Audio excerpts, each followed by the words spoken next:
What's up everyone, and welcome back to the channel. So in today's video, we're going to talk about buying a half-price Subaru WRX. So you're in the market for this family sedan, you don't want to pay new car pricing for 2021. So for a base WRX, you're looking right around $36,000.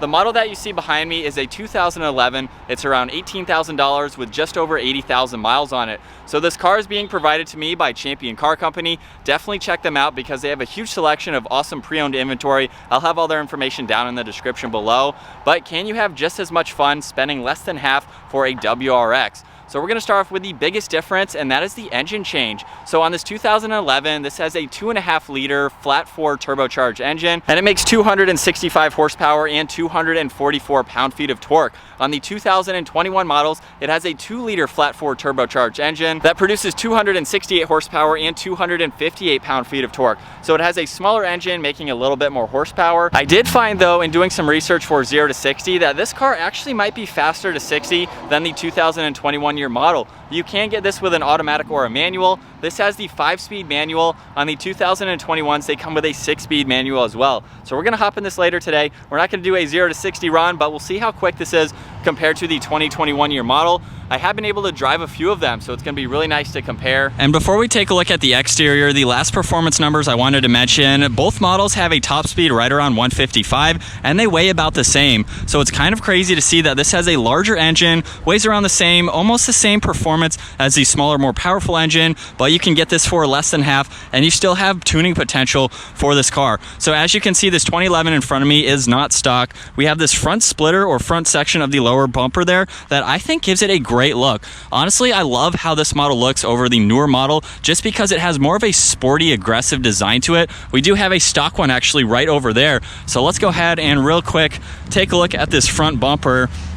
And you can kind of see the differences. Obviously this is much higher. That one is lowered and it's on some really nice wheels too. So you can see how much clearance this vehicle has, but just the overall shape, while this is a great car, I think I like the design of this older school, if you want to call it, just a little bit better. And of course, we still have that functional hood scoop where all the airflow can get channeled right onto the top section of the engine. We have the headlights with the grille right in the middle. Honestly, what do you guys think? I think I like the profile of this model just a little bit better. And then as we move to the side, like I mentioned, this is lowered on a really nice set of wheels. So for half price, you can buy one that has some goodies on it, and you don't have to spend those when you buy the newer model there. Really nice set of wheels though. We have the body colored mirrors. I love the fender arches too. It just has a really nice side profile. For a family sedan like this, we have really nice arches just over the rear tires, really nice lines, and a trim piece behind the front tires too. And then as we work our way to the back, you can see we have the quad exit exhaust. And actually we can look at the quad exit exhaust on the newer model there. You can see the fins right in the center where this is all body colored instead. A little bit more of a trunk mounted spoiler on both of those. We don't have one on here, but it still gives it a clean look. So comment down below, what do you guys think? The 2011 versus the newer body style. I'm kind of digging this one, especially with it lowered and these mods. So let's go ahead, take a look at the interior now. And actually, before we do that, down below, you can actually pop the trunk. So let's go ahead and do that real quick. For a family sedan, you have a lot of space. You can fold those back seats down if you need to. Makes it for a very practical vehicle. You can throw the kids in the back, other people that you may have, and still have an awesome fun driving manual family sedan that has power to it. So that is really awesome to see. We have that 5-speed manual, a little bit of an LCD screen here with all of your climates, your radio, and everything like that. It's actually laid out very well. So compared to the newer model there, you don't have quite as much tech. It doesn't have a touchscreen system. You have the gauges right in the middle there, but we have these really nice seats with WRX. They have the cutout in them just to give them more of that sporty look. Now with the turnkey, so we are losing the push button start. With the clutch in, we'll go ahead and start this up. And, oh, I think I might have stalled it. Oh, yep, okay, that was my bad there. But you can see we have a red on the gauge cluster just to give it that sporty look. This is basically all you need. Miles per hour, tach, we have the odometer, engine temperature, and fuel gauge. You have the clock and the outside temperature just above there, but that's kind of all that you need. So if you're looking for a vehicle with the sports car performance, but you need the extra practicality of having the extra room here, especially the back seats, let's go ahead and jump into them real quick. Oh, let's go ahead and unlock it. And now we can take a look at the back seat.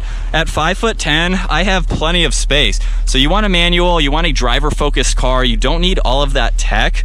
You still have plenty of room. We have the armrest right in the middle here, and you definitely have a lot of space. I fit comfortably, plenty of room for my legs. I have around 2 or 3 inches above my head, so that is very nice to see. But now I think it's time to get this out on the road. All right, so hopping in to the WRX. We have the manual parking brake there, same as on the newer model. Into first gear we go. Now, what I really love about the WRX, and like I said, I've only driven the newer models there, so this is the oldest WRX that I've been behind the wheel of, but so far, I really like the clutch feel. On the newer models, they don't really have a large bite point, so it can make it a little bit tricky if you're learning how to drive a manual. It might not be the best vehicle to learn on. All right, so getting out, first gear here. Whoop, gotta get used to it. They do have a funky clutch pedal. You can hear that turbo when you let off the gas. The camera might not pick that up, but this is a fun driving car. We're up to the speed limit. I didn't push it just yet. We're gonna let the car warm up a little bit. As we come up to these train tracks though, it's very easy to rev match downshifts on this car. And we do need to go a little bit slow because we are lowered. Need to fix the camera there. Give it a little bit more gas getting up to speed from second gear. I wish the camera could hear that. I'll do that again when I'm not talking so that way you can actually hear it.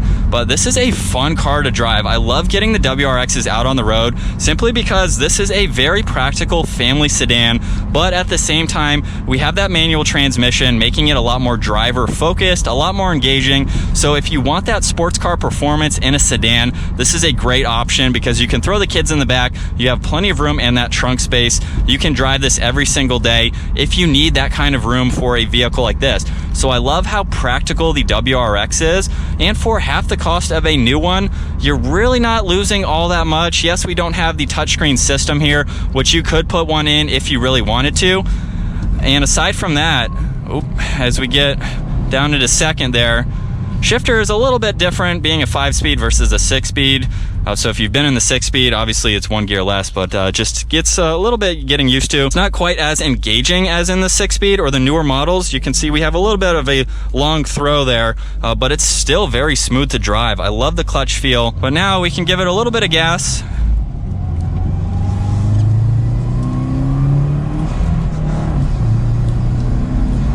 Not doing anything crazy. We're up to the speed limit just like that. It's a quick car. For being stock, I believe this one does not have any engine modifications on it. It doesn't feel like it does, but so for being stock, it's a quick vehicle. You can get up to the speed limit for sure. You can play with these gears and have so much fun. I love sedans that have manuals.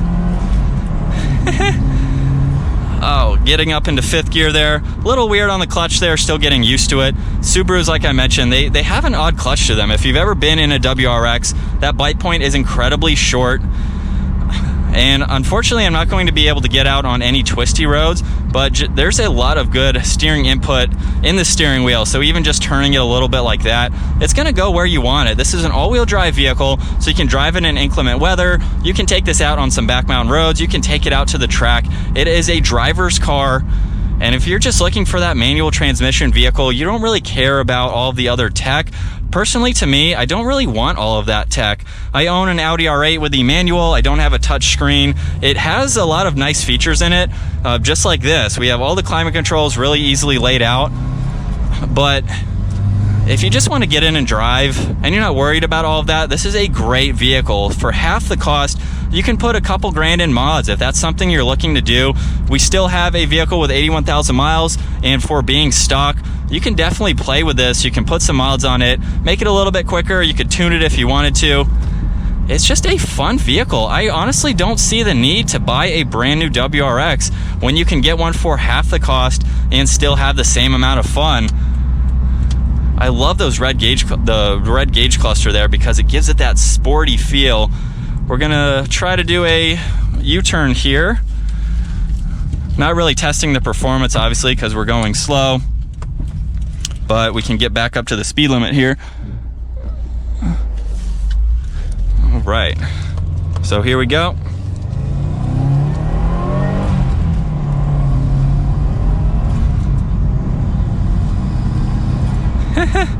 This is a quick car.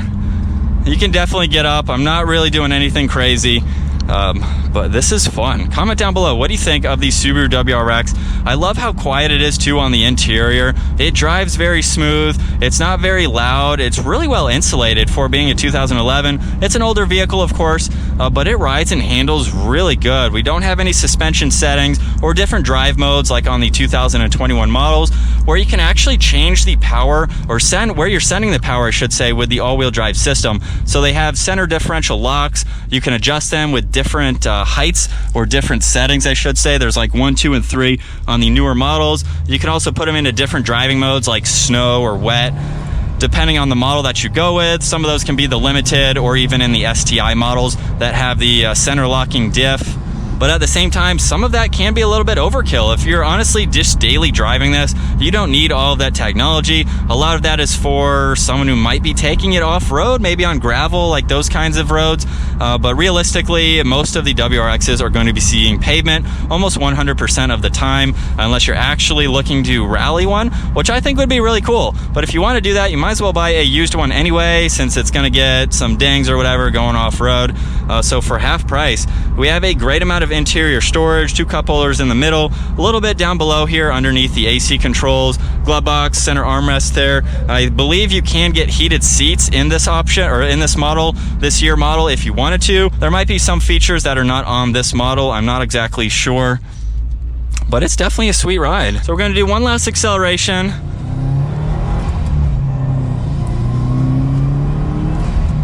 Getting up to speed here with the traffic in front of us.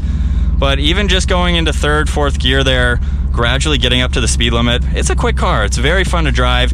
But I think that's going to wrap it up for buying a Subaru WRX at half price. Comment down below if you think this is a good buy. Huge shout out again to Champion Car Company for providing this car for me today. I'll have all their information down in the description below. Definitely check them out. To me, I think it's worth it. You're spending almost less than half and not getting a brand new vehicle, but you're getting a vehicle that is in really good shape. I'm sure you could find a ton of these for sale. With the market right now, I'm sure there's a lot that you can find for sure. And it's a great car. You're missing some of the tech. It doesn't have a backup camera. That is something that you could add for a relatively low cost. If you get a new screen, they're only a couple $100. You can put in a backup camera if you really wanted it. Visibility around this is very easy to see, so you almost don't need one because it's not that large of a vehicle. We're gonna do one more acceleration over the train tracks here because we do have to slow down. All right, here we go. From 2nd gear.